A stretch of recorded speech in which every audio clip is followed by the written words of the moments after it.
Да, се враќаме во емисијата. Значи некако застанавме, заглавивме кај одредбите на Преспанскиот договор, на договорот со Бугарија, што произлегува од тие договори. Земон, мислите ли дека еве сега зборуваме дека тие интраетнички поделби во поглед на политичката определба, на политичките партии стануваат посериозни. Мислите ли дека тие во иднина ќе бидат поголема закана отколку она што до сега не беше на некој начин, карикирам, класика меѓу етничките односи? Знаете што, и докато правевме стратегијата имавме прилично, да кажеме, и резервирани декларации на одреден број на интелектуалци, меѓутоа и во самата влада имаше дека се уште тие, кажеме, сили на етноцентризмот не се чувствува многу комотно кога се направи стратегија за една општествен интеркултурализм. Токму и сега дебатата што ја слушаме, каде што македонските човека тие се чувствуваат загрозени, другите се чувствуваат тие се чувствуваат загрозени, така натаму, кажува дека во овие 30 години ние толку се далечевме, што ние не се разбираме еден со друг, немаме диалог да ги разбереме другиот. Суштината на мултикултурализмот, интеркултурализмот е да се разбере другиот.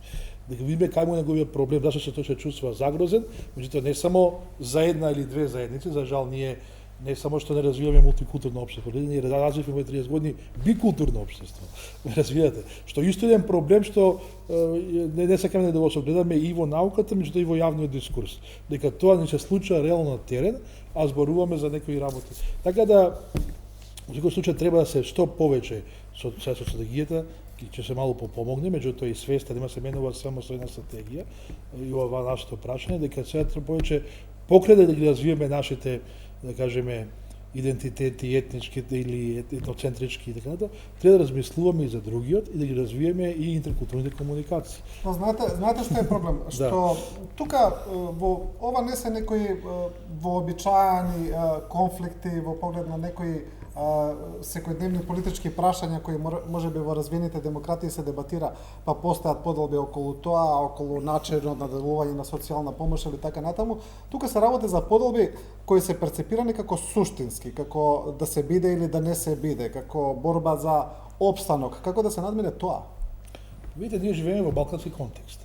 Значи, ние во Балканот денеска имаме 4 многу јаки држави нации и 4 држави што се мултикултурни по уредувањето.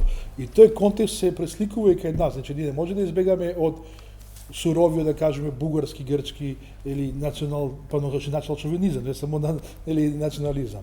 И во другите земји, значи српскиот и хрватскиот национализам е исто прилично јак во нашиот балкански. Во Македонија е забранет за таа сметка. Не го кажа веќе. Како? Значи и во тој контекст тие, да кажеме, центрифугални сили мора да влијаат и кај нас и има одредени и последици во нашето секојдневно живење, во нашето општество. Така да кажам дека тие сили понатаму ќе постојат. Дали ќе победи теоријата на етноцентризам или на национал шовинизам, или дали ќе победи теоријата, да кажем, или политиките на толеранција и разбирање, ќе покаже со времето. Нашата опција, што ние моментално ја застапуваме, е да ние развиваме толерантно општество со разбирање на другиот. Меѓутоа не се случи дека имаме и во нашето политичко милие и во нашето општество и други сили кои што се залагаат за национализам, етноцентризам и така натаму. Да. Добро, Манаскова, ајде малку во поглед на политичката стратегија на вашата партија. Значи, очигледно е каква стратегија сте одбрале, очигледно е дека настапувате со тоа дека македонците се загрозени, се обидувате така да добиете што повеќе гласови. Јас го кажав, тоа базирано на членови, на договори, на Да, добро, во ред, него тоа е ваше толкување на тие. Не спорам суштината, туку само ја артикулирам стратегијата, но мислите ли дека така ќе успеете да се отргнете од оној негативен имидж кој го имате во поглед дека сте и самата преска кажавте, да речеме, ве перцепираат како националистичка партија, ве перцепираат како антиалбанска партија. Не се согласувам со таа перцепција, тоа исто така. Па перцепцијата е, да речем, демонстрирам дека на сите анкети успешно се спроведува, меѓутоа да не го заборавиме фактот, на пример, дека првиот закон за употреба на сите анкети кај албанскиот кај албанската заедница имате 0% подршка од прилика. Првиот закон за употреба на јазиците е донесен од страна на владата на ВМРО-ДПМН. Така да не може да се обвини некој дека е антиалбанска партија кога работи на имплементација на вакви закони, на имплементација на Охридскиот рамковен договор. Но очигледно имате проблем со перцепцијата, тоа ми е прашањето. Јас не велам дека сте вие такви, нели? Но кажувам исто така и каква законот за малцинствата кои што се нели под 20%, тој закон исто така е донесен за прв пат во 2008 година. Така да сметам дека апсолутно не држи место ваквата перцепција и не значи дека ако некој се бори за заштита на македонскиот национален идентитет, тоа значи одма дека е против сите останати заедници кои што живеат на територијата на Република Македонија.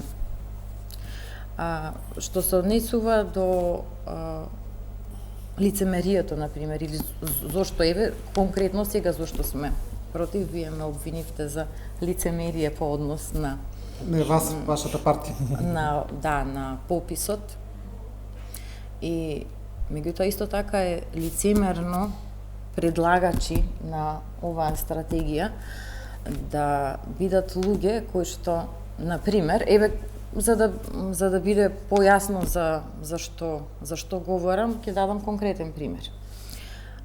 Еден од предлагачите, например, на стратегијата, господинот Роберт Лагјозовски, сега ќе ме извини, не е тука, меѓутоа илустративно сакам да покажам за какво едно општество декларативно само се бори Социјалдемократскиот сојуз. Веднаш по завршувањето на првиот дел од расправата во Комисијата за политички системи и односи меѓу заедниците има статус на Facebook, каде што во коментари јас нема да си дозволам да ги прочитам, искажува такви навреди на политичка основа кон колегите пратеници кои што беа присутни на расправата и се јавува прашањето за какво едно општество говориме, за каква стратегија, за какво сплотување, кога предлагачот, тоа е јавно, еве можете да го видите, кога предлагачот на стратегијата, кој што наводно треба да ги помири сите заедници кои што живеат на територијата на Република Македонија, на политичка основа со крајно вулгарни навреди се изразува кон своите политички неистомисленици. Иако еве колегата Рубин Земон може да потврди дека на таа јавна расправа по однос на стратегијата во ниту еден момент немаше употребено од ниту еден пратеник од опозицијата никаква лична навреда кон господинот предлагач не знам колку се напишал оваа стратегија. Јас нема да си дозволам да ги не згодната да читам без да се каже јасно што такви навреди да се изразувам со тој вокабулар, меѓутоа го илустрирам лицемерието дека од една страна ние еве градиме, ние најмногу сме поделени по однос на политиката, меѓутоа илустрирам колку е лицемерна целата приказна. И зошто, меѓутоа добро сега колега Земон не мора да го сватите, не мора ова да го сватите лично и знам колку си имате вложено во работата на оваа стратегија, меѓутоа ние сметаме дека предуслов за воспоставување на било каква стратегија од ваков карактер на територијата на Република Македонија е најпрви да се воспостави владење на правото, стабилни институции и нормално почитување на правата и слободите кои што се загарантирани сепак со Уставот на Република Македонија. А понатаму и исполнување на сите предуслови, а тоа се реформи во образованието, подобрување на економската состојба, сега да не навлегувам во тој дел затоа што не е тема на емисијата, и во овој политички контекст сметам дека не сме спремни за ваков чекор во овој момент. Добро, само кратко ве молам за еден кус одговор.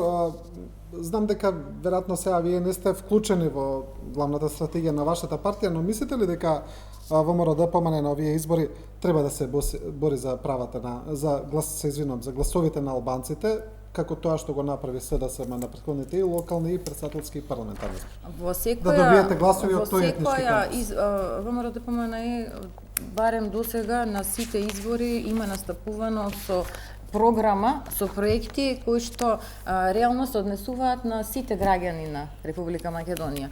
Проектите обично биле поделени по општини, нели, онака како што и по области, така да програмата на партијата, која што барем досега начинот на кој што сме настапувале на изборите воопшто не тангира една или друга етничка заедница, туку се однесува, тоа се реални проекти со буџети, со рокови кои што се однесуваат на сите граѓани на Република. Добро, и Ходжик, на крај и за вас, отприлика истото прашање, значи не ве прашувам сега да кажам како заменик директор на агенцијата, повеќе аналитички, СДСМ исто така доби доста албански гласови на сите три претходни изборни циклуси, но многу аналитичари кажуваат дека тие гласови се добиваа како на некој начин казна за ДУИ, за нивното владење, за нивните политики. Значи нешто што и вие доста го критикувавте порано за време на минатата влада, сега не ве гледам да зборувате многу за тоа, за политиките на ДУИ, но мислите ли дека сега на овие избори дека истите тие албански гласачи ќе бидат разочарани бидејќи не го добија тоа што го очекуваа? Значи да карикирам, ДУИ не беше казнат. Значи прво политиките кои ги води Социјалдемократскиот сојуз, јас не можам да зборувам во името на партијата затоа што не сум некој од внатре, но овие сум поставен од нив и сум дел во оваа влада, се политики каде што они креираат политика на едно општество за сите и апсолутно целат кон сите граѓани и гласови од сите граѓани. Точно е дека голем број од граѓаните кои гласале граѓаните албанци кои гласале за СДСМ го казнуваат ДУИ, го казнува ДУИ пред се во она што го зборев претходно за сервилноста кон минатата влада и блокадата на евроатлантските интеграции. Јас очекувам дека на овие избори повторно Социјалдемократскиот сојуз ќе земе голем дел од гласачите албанци. Во најмала рака малце повеќе него минатиот пат, но ќе има и сериозна поддршка и сериозно повеќе гласови кај сите останати етнички заедници.